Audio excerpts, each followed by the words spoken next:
Lightning and thunder, the dramatic pair that lights up the sky during storms, occur due to a fascinating interplay of physics and natural forces.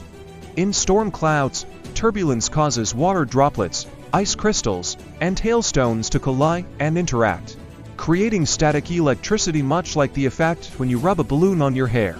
Over time, this process leads to a significant separation of electrical charges within the cloud, with negative charges accumulating at the bottom and positive charges staying at the top. When the difference between these charges becomes too large, a sudden discharge of electricity, known as lightning, occurs. Lightning may happen within the cloud, between different clouds, or even between the cloud and the ground. The intense heat generated by a lightning bolt, which can reach up to 30 degrees Celsius (54 degrees Fahrenheit), rapidly heats the air around it. This causes the air to expand explosively, creating a shockwave that manifests as the sound of thunder, because light travels faster than sound.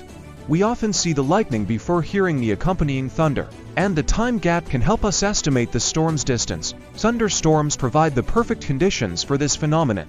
Their towering clouds filled with moisture, coupled with strong winds and turbulence, enhance the charge separation, making lightning and thunder more frequent. Together, lightning and thunder are a spectacular display of nature's power, showcasing the dynamic interactions within our atmosphere.